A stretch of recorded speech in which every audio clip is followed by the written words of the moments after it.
We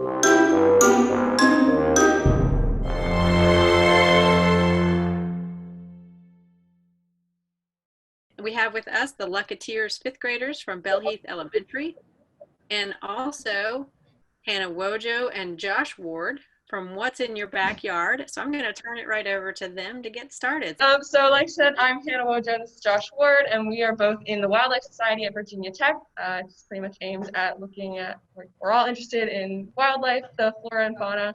This is kind of an overview of some of the native flora and fauna in Virginia and the things you can find there. So we're going to start it off with some mammals. So first off, we have the Virginia big-eared bat. Now, the Virginia big-eared bat is the state bat of Virginia. So you can tell that it sounds kind of important.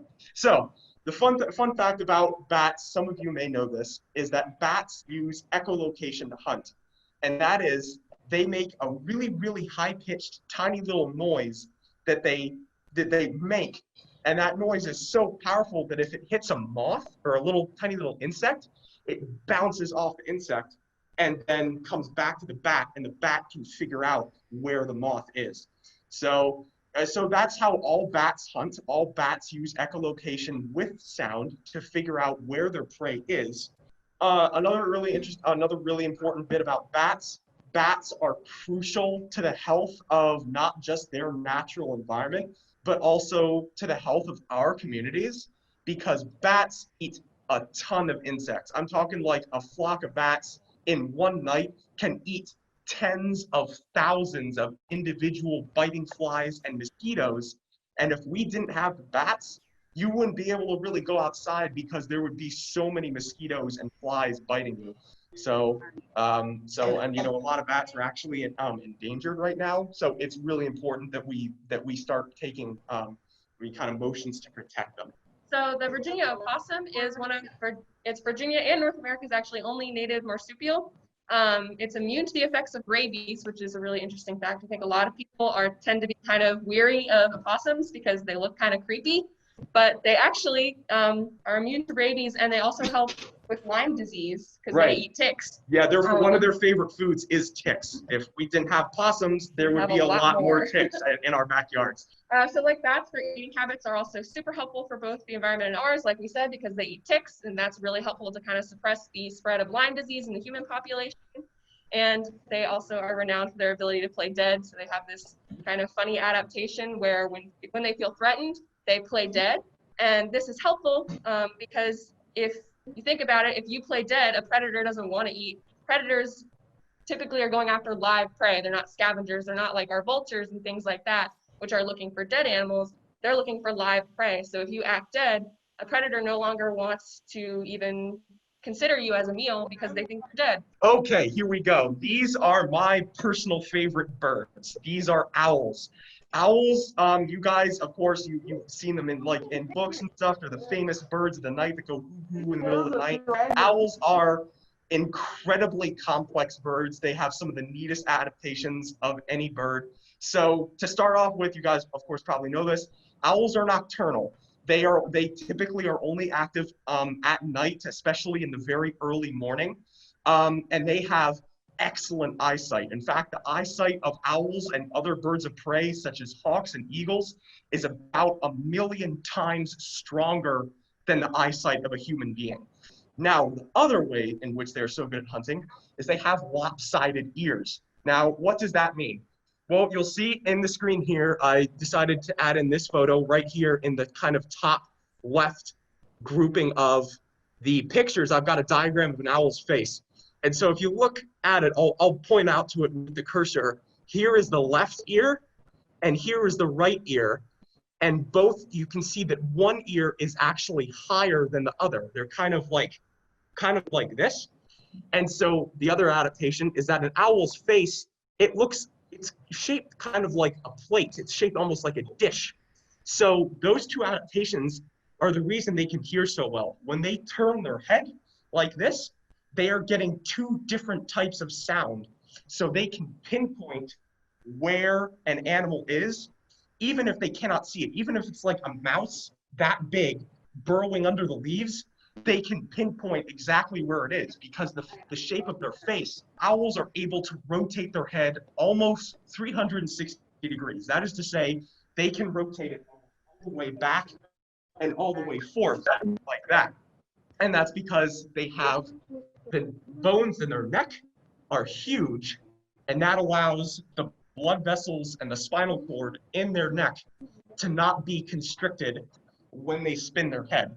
So humans can't spin our head all the way around because we'd hurt ourselves. But the owls have big enough bones in their neck that they don't need to worry at all whenever they turn their heads.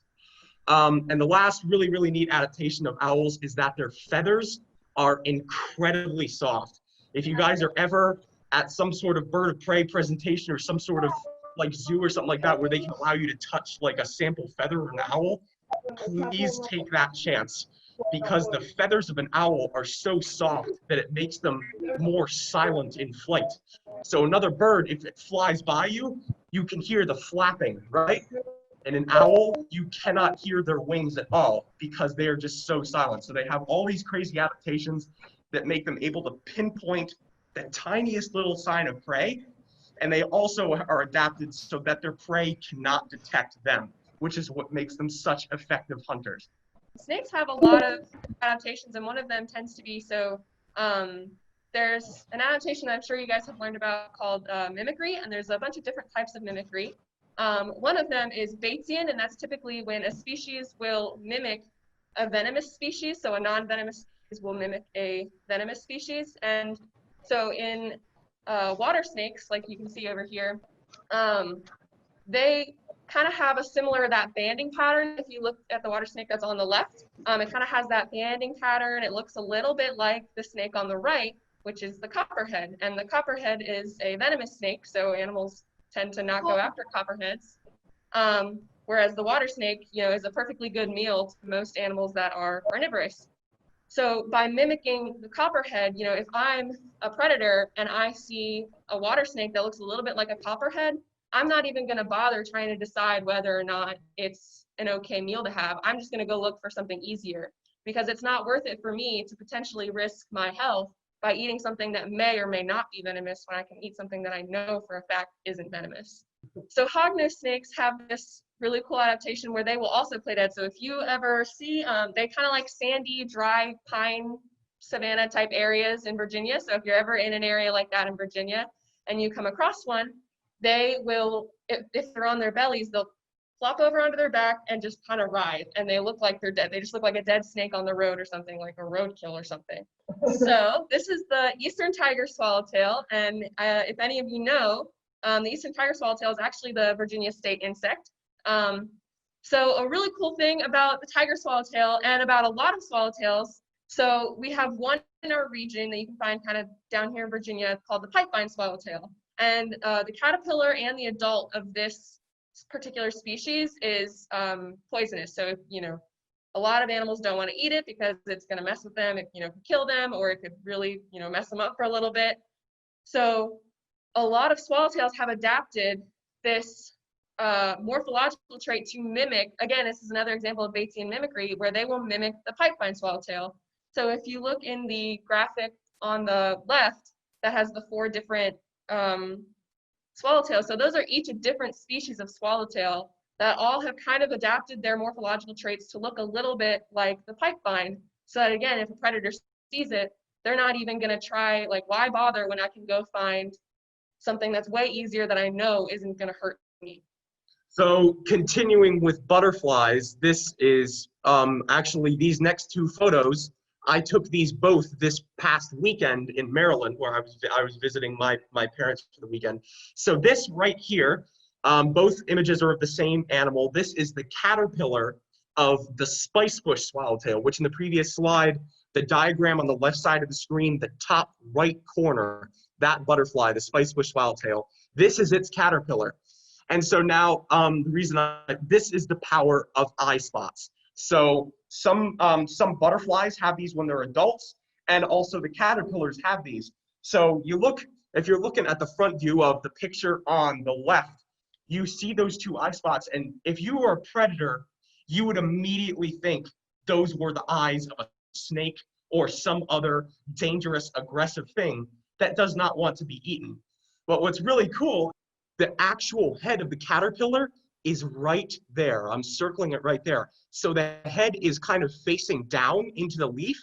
The area where the eye spots are is actually kind of like the back of the head. So that is also really helpful if some bird or something like that does try to attack the caterpillar, it will likely go for the area where the eyes are and leave the head of the caterpillar alone.